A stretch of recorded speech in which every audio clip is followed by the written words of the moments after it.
That sounds good. So welcome everybody, Take Control Team, July 9th, 2018. And I'm really excited to have Laurie, Leigh come on. I love how much you give us every single time I read a post of yours, Laurie. I just learned so much from you. And so I'm really excited to have you join us tonight. So I'm just going to turn the baton over to you and get your pens and papers out, everyone. Thank you very much. I did put some visuals together tonight because there's some of us that learn by visual, some by audio, some by feeling, and some by all three of them, which we all have. So it's always important to be able to see a visual, I think. So let me just find my program here. I haven't done this for a while, Kathy. I have to go to my desktop. Yep, and share screen. Desktop. Here we go. Desktop. SlimROAST.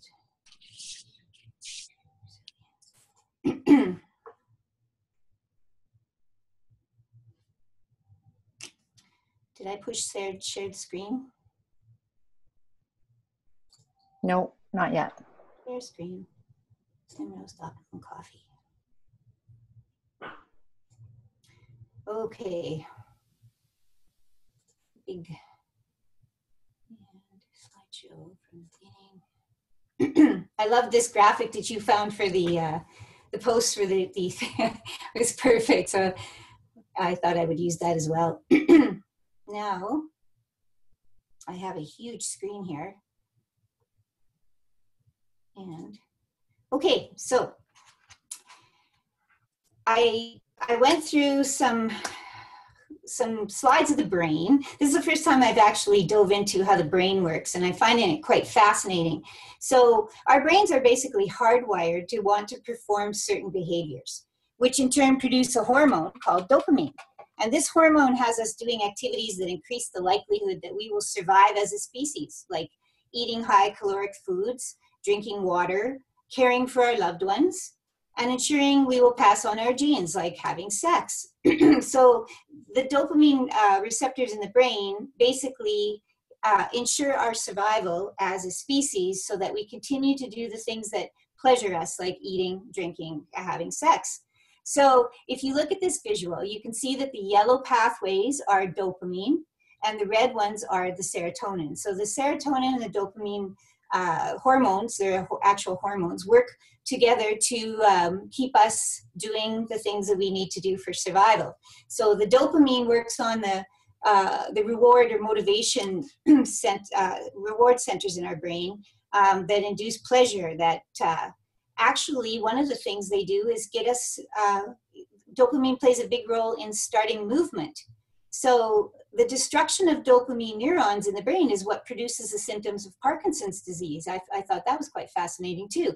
So it causes us to get moving. It also causes us to want to have pleasure and be rewarded and keeps us going, where the serotonin pathways have their own function as well. So basically, we have not changed in our physiology as a human being since the caveman days. Our bodies were made the same, are made the same today as they were back then. Nothing's really changed except our environment. And our environment has changed drastically with the amount of toxins that are in our food, the processed foods, the amount of stress. So all of this new environment is affecting our body in ways that the caveman really just had to deal with fight or flight syndrome. But basically, our bodies still operate the same. So when we eat food, dopamine is released and it attaches to our receptors or our reward centers in our brain. And we interpret this dopamine signal as pleasure. And the programming of our brain changes to make us want to perform that behavior again. So problems occur when foods function as a super stimulant, flooding our brains with more dopamine than we have previously been exposed to. And this can lead to brain pathways being hijacked by the intense dopamine signals that are flooding our body. Over time, the brain reacts to the extreme floods of dopamine by trying to lower the volume and reduces the number of receptors that can receive the pleasure signals. And this is how tolerance develops, causing us to eat more of the stimulating food to achieve the same pleasure. I watched an episode of a 600-pound, whatever it's called on TV the other day, and this young man was 28 years old. He weighed 900 pounds. And I watched him eat an entire 15-inch pizza and then finish off his mom's entire 15-inch pizza that was missing a couple slices out of it. So his dopamine receptors have been so flooded with food and the stimulation of dopamine that the body has shut down the dopamine receptors to be able to deal with it. And so now he's got to eat way more to keep the same amount of pleasure coming into his body, which is, let me get rid of this light. There we go. Which is really a fascinating thing. It would be the same thing with somebody who's a cocaine addict, who has to take more and more and more. Somebody who's starts smoking cigarettes and ends up with starting with a few cigarettes a day and then ends up to have half a pack and then a full pack to get the same pleasure. So our dopamine receptors will literally shut themselves down to deal with the overstimulation that comes on with whatever addiction that we're dealing with at that time. So cravings are a powerful thing. People often confuse them with hunger. However, the two are not the same thing. Hunger is caused by various complex physiological signals that involve the body's need for energy and nutrients. So basically, if you look at this slide, these are the hormones that control our hunger. The pancreas, the upper bowel, the small bowel, and the fat cells actually inhibit hunger. And where the hunger signals come from, like real hunger signals come from the colon and the stomach. So the gut literally informs the brain that it wants to eat. Okay, so it is definitely a function of the hormones in the body all working together. So often people get cravings despite just having finished a fulfilling, nutritious meal. I've seen, well, my partner does that. He finishes a whole meal and half an hour later he's eating toast and jam. And half an hour later he's eating more toast and jam. And there's no possible way that he could actually be hungry. So that is definitely just a craving. So often people get cravings despite finishing a meal. And this is because cravings are not about satisfying your body's need for energy at all. Instead, it is your brain calling for a reward. Your brain drives you towards satisfying the dopamine signals. It literally is this voice inside your head that says, you should eat another piece of pizza. You should eat another piece of pizza. And you reply to the voice inside your head because it's your own conversation that's going on. But I've already had 3 pieces of pizza. And the voice says, oh, come on, what's more, one more piece of pizza. And you eat the pizza. There's literally a voice inside of our head that is driving us to overeat. Physical hunger is not the same as emotional hunger. Physical hunger comes on gradually and can be postponed, where emotional hunger comes on suddenly and feels urgent. You've got to eat. You just got to eat right now. Physical hunger can be satisfied with any type of food, where emotional hunger is causing specific cravings like pizza, chocolate, or ice cream. Physical hunger, once you're full, you can stop eating. Emotional hunger, you eat more than you normally would, and then you feel uncomfortably full. And physical hunger causes satisfaction, doesn't cause guilt. Emotional hunger leaves you feeling guilty and cross with yourself. So there's a big difference between physical hunger and emotional hunger. And I really do believe that the way the world has evolved, we're all operating from too much of an emotional hunger because we're just not getting the satisfaction that we need out of our jobs, our life, or, what's going on in the world. It's just very stressful for us all. So we tend to reach for emotional hunger satisfaction, which does not work at all for us. So having this need for highly rewarded food is not natural and has nothing to do with real hunger. Cravings for sugar, carbs, and junk food are actually very similar to cravings for drugs, cigarettes, alcohol, and other addictive substances. The obsessive nature and the thought processes are identical. People may not think that they have an addiction to food, but if they're craving sugar and carbs, they have an addiction. And so, I mean, sugar is the new cigarettes. Sugar increases insulin, and insulin increases fat storage. And 93% of lab rats chose sugar water over cocaine. That says a lot, right? It definitely says a lot. So what happens then is we take in extra energy with emotional eating. We don't need this energy. The body doesn't need the energy, but the body has to do something with it. So it puts the energy into the fat cells. Energy is in the form of glucose. It puts it into the fat cells and it stores it in places that we do not like. And honestly, I do believe that most people don't really necessarily want to lose weight as much as they want to look different. And where that fat is storing in their body is what they feel is weight that they have to get off. But really, they just want to look different. So weight loss is a touchy subject. Now, I'll touch on that again. So just to give you an idea of how this craving and this works in the brain with the dopamine. This is a normal brain, and the red that you see is dopamine.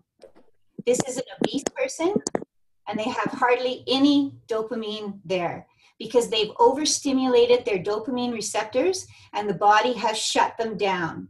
So an obese person is never full. They're never satisfied. They keep looking for that fix, that hit, that pleasure, and they're not getting it because they've overstimulated their dopamine receptors. This is another one of showing the brain. Here's a non-smoking brain. This is the dopamine. Here's a smoker's brain. So somebody who's smoking, every time they have a drag, they're hitting their dopamine receptor or their reward center with that cigarette, that nicotine or the chemicals or whatever's in there, and it's rewarding the brain. That's what the brain's becoming accustomed to. So it keeps driving them to have another cigarette, to have another cigarette, to have another cigarette, and you just can't get off that merry-go-round.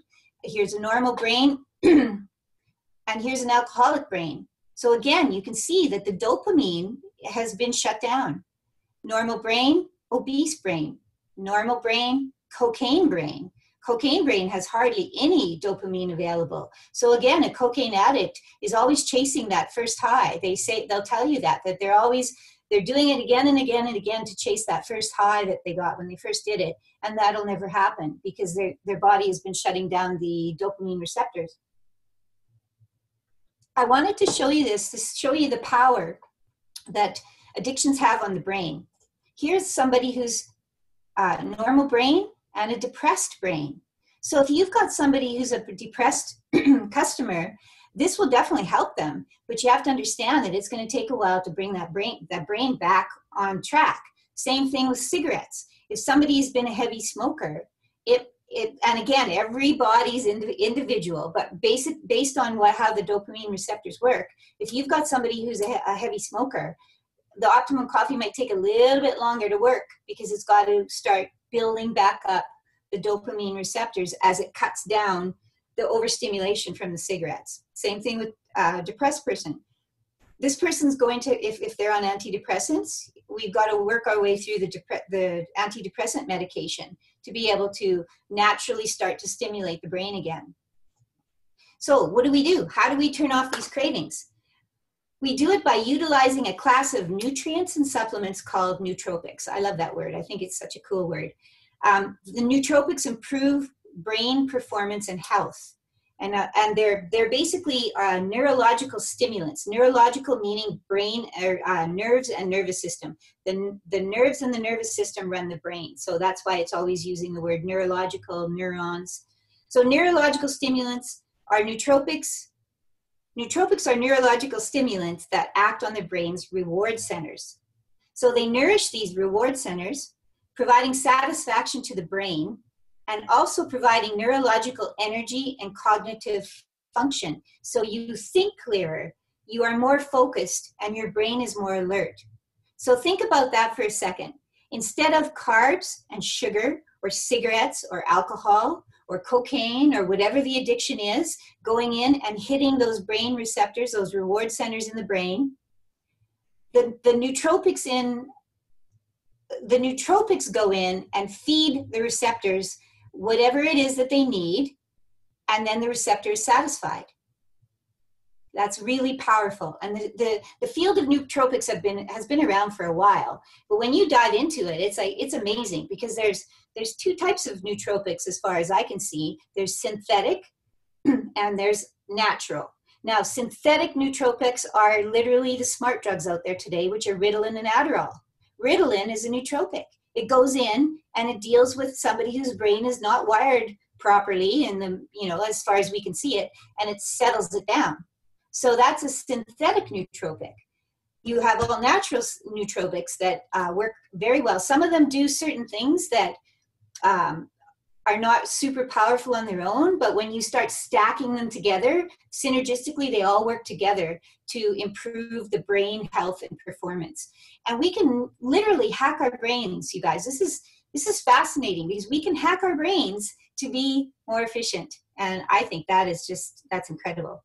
So Valentis has taken this phenomenal science of nourishing the brain and put it into a delicious coffee.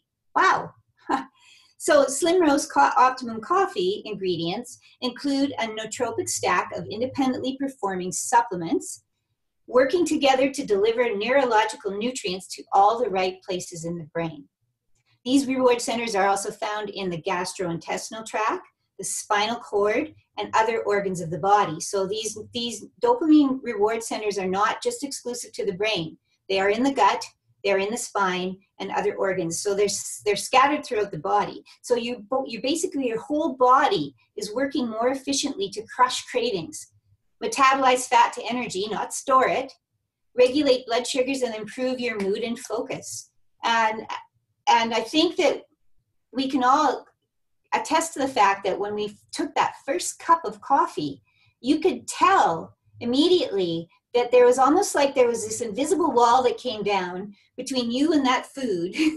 And you would look at that food and you'd think, well, right about now, I'd be having a late night snack of whatever that is, but you just can't reach out to it. Your brain is not engaged in this at all. And I don't know if you guys noticed it, but it took me a few days of getting past the habit of thinking that I wanted to snack, or thinking that I wanted to eat a certain food. I wanted to have some chocolate or whatever it was that stimulates my reward centers. And after a while, you just don't even think about it. But what comes into the mind in the beginning is, well, I should be eating right now, because how about this? I've had a glass of red wine every night before I've gone to bed. And I've just realized I haven't had one for 4 days. Right? That was a testimonial from somebody. Another lady posted that she hasn't had a cigarette for days. She didn't go into using the coffee to stop smoking, but she found out that after a month of using the Optimum coffee, she wasn't smoking, and she'd been smoking for 50 years. So think about the power of that. It literally feeds your brain's reward centers so well that you don't even think to reach for the addictive food or the addictive substance that you've been eating for 50 years. Smoking cigarettes for 50 years, and you just stop just like that, because you just don't need it anymore. So that is the power of a nootropic stack of supplements that are feeding the brain. And every one of the ingredients in the Optimum coffee is a nootropic, including the green tea that makes up the Vaso-6 ingredient. Green tea extract is also nootropic. So every ingredient in there is stacked together to work to feed the brain the nutrition that it needs so that it can perform optimally. I don't know of anything that would be more powerful in our world today than to have something that shuts off our cravings like this. And when it says it crushes cravings, they're not kidding. It crushes cravings. So weight management is all about the control of your appetite. Your appetite is controlled by your cravings, and your cravings are controlled by your mind. That voice inside your head that keeps driving you to reach for something that you know you shouldn't have. That is a voice inside your head that is just messing up your life. So what happens is that the SlimROAST Optimum coffee gives your brain back power to turn the volume down on unwanted cravings. So before, with the SlimROAST Italian and the Brazilian, I would say that it gave us mouth willpower. This coffee gives us brain power. It's pretty incredible, pretty incredible.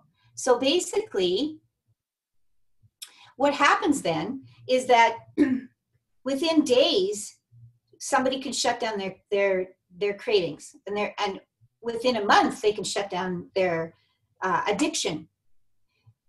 Why are some people having trouble with that then? Because we're still going to get reports back from people that haven't lost any weight, nothing has changed.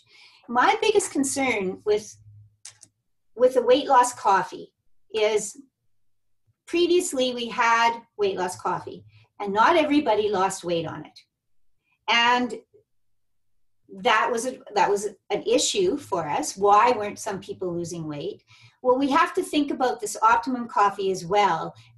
Do we just present it as a weight loss coffee, or do we present it as brain food?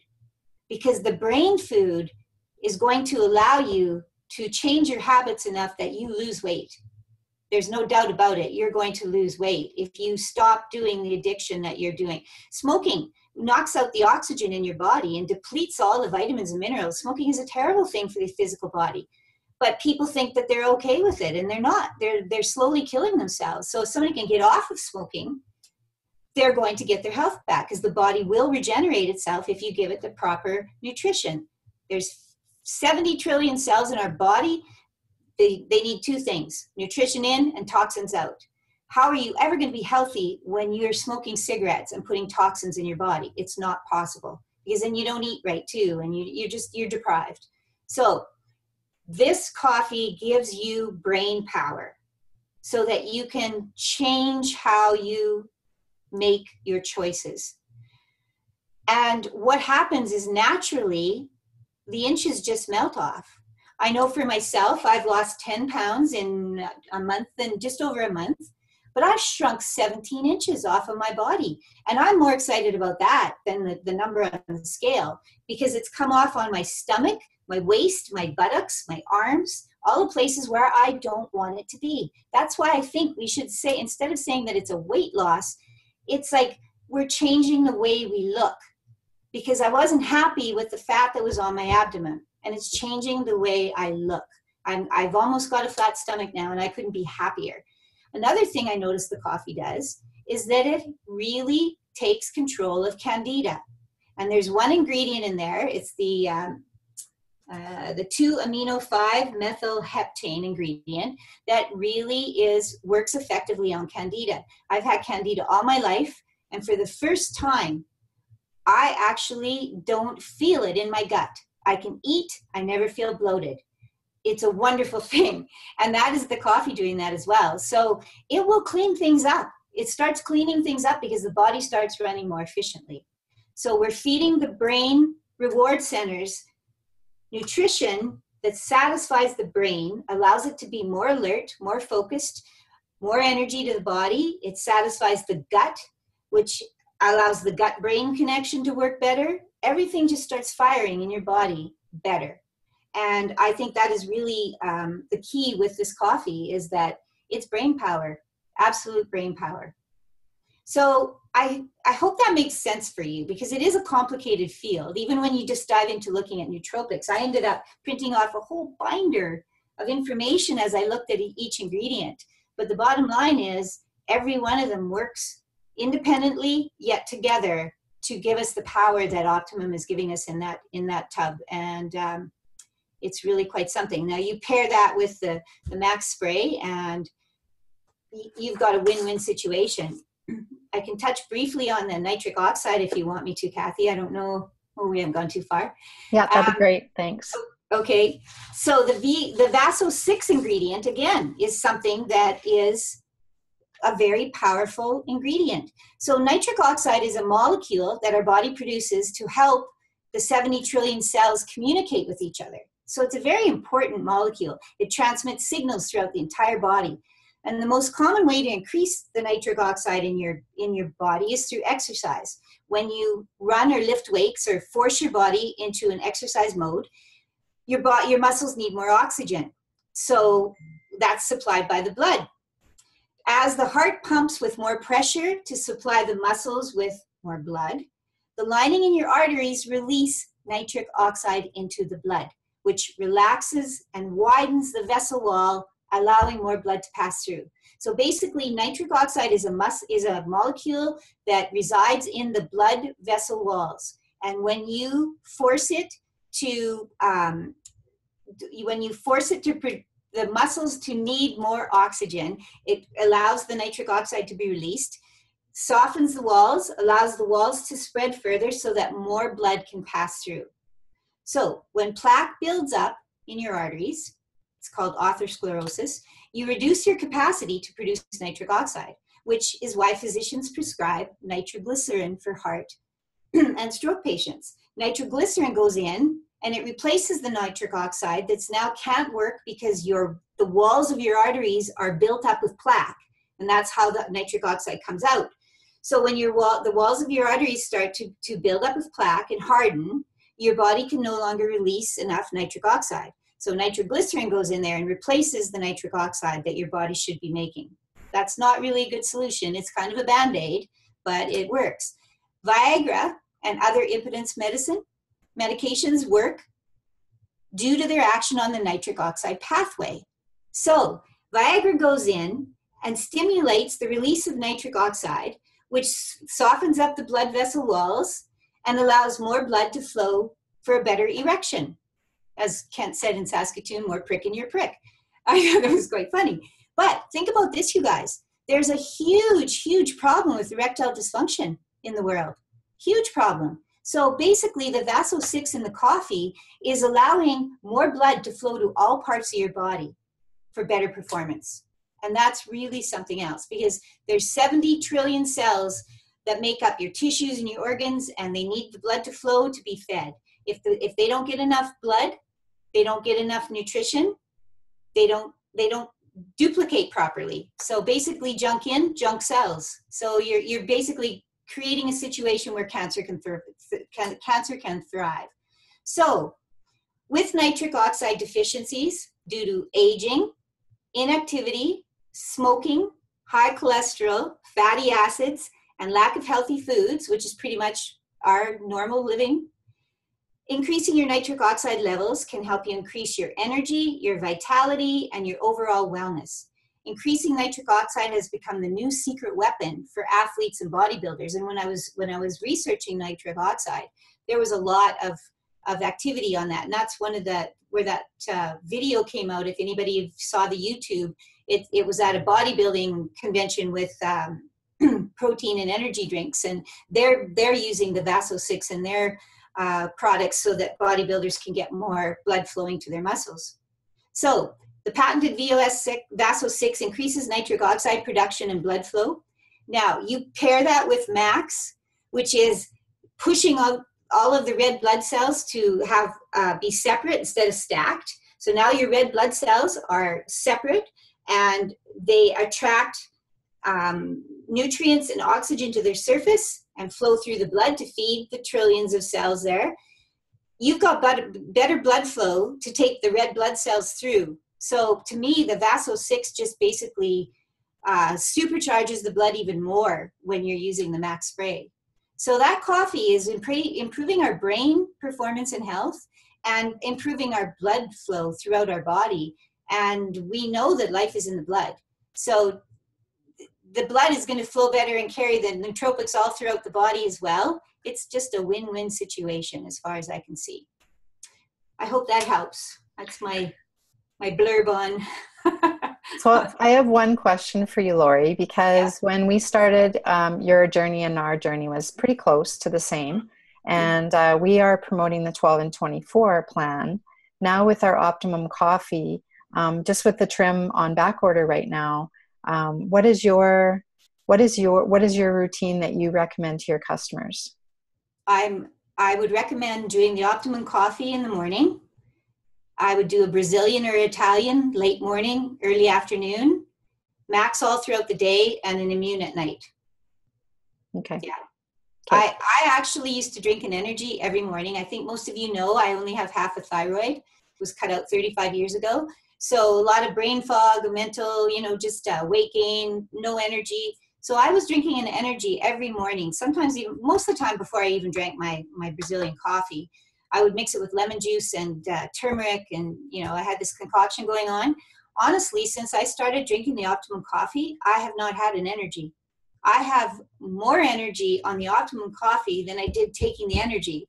I mean, you can still use the energy, no doubt, but the Optimum coffee covers so many bases for me now that I don't have to be so strict with myself to be taking the energy every morning. And it's quite freeing, actually, to not do as much. So when I first started the Optimum coffee, I just stopped everything. I wanted to see what it did in my body. And I just drank the Optimum coffee and used the Max Spray. And on a weekend, I found myself thinking, I'm going to have a Brazilian cup of coffee in the afternoon, because I felt like I wanted something, but not a cup of coffee, but I wanted something of Valentis. So I started having a coffee late morning, early afternoon. And then to end my night with Immune is just the way to go. So I don't know if you need, I have a conflict on that, Kathy, because I was so dedicated to 12 and 24. And I still believe in it hugely, but the Optimum coffee is doing a lot of what the 12 and 24 did. So for one thing I think we need to be careful for is that I think most of us on this call or on this Zoom have been working to clean up our bodies. So when we started taking the Optimum coffee, we could immediately tell the difference. Now you take somebody who's new to Valentis, who hasn't done any detoxing, and they start the Optimum coffee. What are you hearing? I'm hearing people say, I got a headache for a couple days. Well, it's working on the head, and it's stimulating the body, and it's feeding it, and it's going to compete with the medications that you're on. It's going to compete with the cigarettes. It's going to compete with some of those things that you've been using. And there's this little struggle going on where you're still wanting to eat that food, but your brain doesn't want it. But so there's always that discomfort at the beginning with some people that have very sensitive systems. Some people are feeling constipated. Okay, that's a real issue for people who have not detoxed out their bowels yet with the trim and the 12 and 24 program. They have to be taking some magnesium. They have to. I think everybody should be on magnesium. Absolutely. Magnesium relaxes the muscles, which is beneficial from head to toe, helps you go to the bathroom better, for sure. And a lot of people are saying they have extremely dry cotton mouth. Kent Weir says, drink some sea salt in water a couple times a day, because if your mouth is super dry, it means that you're very dehydrated. And even us, after all of this, I still get a serious dry mouth. The body needs sodium to carry the water into the places it needs to go and keep it there. You can drink and drink and drink, and if the body doesn't have enough sodium to uptake the water, it's just going to pee right through. So drinking a quarter teaspoon of sea salt in water 2-3 times a day is very beneficial for rehydration. But constipation is going to be the number one problem, I believe, because people have not taken out the garbage. And the trim helped us immensely with that. So you can still put them on some trim if they need to do that. But I think magnesium is a big one for people to get on if they have trouble with constipation. I was a little concerned when they did the special, when they offered a free max or a free breakthrough, that new people were going to get an Optimum and a breakthrough, and they were going to use that breakthrough before they'd done any work on their bowel, and they were going to hate it because it would just jam them right up. That may still be happening. I would caution people on using the breakthrough until they've started getting some of the junk out of their system. I still stand by that the breakthrough is not something that a new person should take. Or if they do, they've got to do 12 days on of the AM, 12 days of the PM to ease their bowel into it. Otherwise, they're going to get constipated and hate it and quit, because human beings quit everything way too easy. As soon as they get discomfort, they're going to quit. So we want to avoid that at all cost. Okay. And I guess that's a testament to everybody here who's leading a team and introducing people to this system, that we need to wrap our arms around all of our customers and get them the right information for these products so that they're getting optimum results. So, there's a question in here, how much magnesium should we be taking? mhm. To start off with, you can take 2 magnesium before every meal, breakfast, lunch, and supper. And then you can do 2 in the morning and 2 at night once you've got your bowels moving. And I have not heard about anybody having a hard time peeing at all. Like usually everybody's just, you know, the kidneys seem to really kick in well with this. But if they're having a hard time peeing, that's something they should probably have checked with the doctor, because their kidneys are not working properly, or their bladders. Yeah, that's something they should have checked out with the doctor for sure. So if there's anything. Autoimmune disease is basically a breakdown of our immune system. There's too many toxins in the body and it's attacking them. And it won't stop attacking them until you calm it down. So Immune Boost is so good for calming down the immune system. The Max Spray would be amazing for calming down the immune system. But there's so many autoimmune diseases now. There's over 100 of them. They just keep labeling them more and more. And basically, it's the immune system attacking itself. And I've used the analogy before, where it's like you have a birthday cake with candles on it, and to blow them out, you take a fire extinguisher and you go at the cake. That's what happens when the immune system attacks what it perceives as an invader in the body, and it literally will damage all the tissue around where it's attacked. That's what happened to me with Hashimoto's thyroiditis. My immune system attacked my thyroid and caused grief, and they cut it out before I really realized what they were doing. I really highly recommend you hang on to all your parts. Do not let them cut anything out of you before you have a chance to clean it up. Gallbladders, they're cutting out gallbladders at an alarming rate, and basically the gallbladder's gummed up.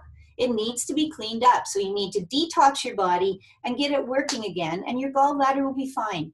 The thyroids, they're cutting thyroids out at an alarming rate. Basically, your thyroid is an attraction for toxins.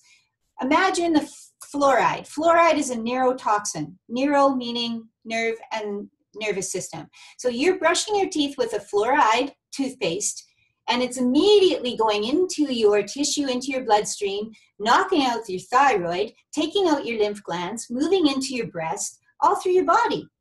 Fluoride is a neurotoxin to physical human bodies. We should not have fluoride anywhere near us. So get off the fluoride toothpaste. Get off the scented laundry detergents. Get off the Febreze. Every time I watch a Febreze commercial on TV, I'm just horrified. Instead of washing your clothes, just spray it with Febreze and wear it again. Instead of washing your pillows, just spray it with Febreze and wash it again. It's horrifying. So those kinds of toxins are getting into our bodies, and that's what's causing our immune systems to be overactivated, because it doesn't deal with that well. Glyphosate from Roundup, that type of toxin, loves attaching to estrogen receptors. So if you've got a high intake of toxins in your environment, you're going to end up with breast cancer if you don't take care, because it goes right in and attaches to your estrogen, attaches to your thyroid, attaches to your ovaries. Men, it attaches to their prostate, it attaches to their breasts as well. They don't have as many estrogen sites as we do, so it's not as bad, but they're toxic as well. So we really need to detoxify our lives in a lot of ways. Okay. And again, we're just the min and the peeing, Laurie, you're just saying to go to your doctor if there's I would get that checked out. And just with the ingredient deck in our products, that's you're not believing that it's the ingredient. There's something going on with no, it's not the coffee. There's something. Were they peeing well before they started the coffee? Is that David? I'm not sure who commented on that one. Yeah, David Jackson. Yeah, and he also asked something about the spleen. How about if someone had their spleen removed? Well, I would look up what the spleen does in the body and try to figure out what I can replace that action with a supplement then. Because every part in our body has a purpose. And we need to, like the gallbladder, for instance, it drips a digestive enzyme onto our food and helps the liver. And the pancreas and all of the organs, the digestive organs work. It's not just a useless organ in our body. So if you get your gallbladder cut out, you're going to have trouble with digestion. I found that a lot of women who have come to me and said, this isn't working for me, I'm not losing any weight, I finally will get, after asking numerous questions, they'll finally say to me, well, I had my gallbladder out. And I'm like, whoa, how could you not tell me that earlier? That's kind of important. And so people who have had their gallbladder out have trouble losing weight because their digestive system is compromised. So they should get on some digestive enzymes or something as well to assist with that. You can easily take other supplemental remedies while you're on Valentis, like magnesium for one. Magnesium is the fourth most important mineral in our body, and it runs over 300 enzymic actions. It's very important. So we need magnesium, and our whole food supply is very deficient in it. Yeah. So you can supplement yourself for that. But I'm not exactly sure what the spleen does. But I would Google it and see what it does. It always surprises me when nobody looks anything up. They just let them cut the parts out of them and go, okay, well, what? They cut out half my thyroid 35 years ago, and I swore they were not going to cut another part out of me again. And I'm dead serious about that. I'm going down with all my parts. Cool. Well, I'm looking at our time, Laurie. We could have you on for an hour, I'm sure. I could probably talk for an hour.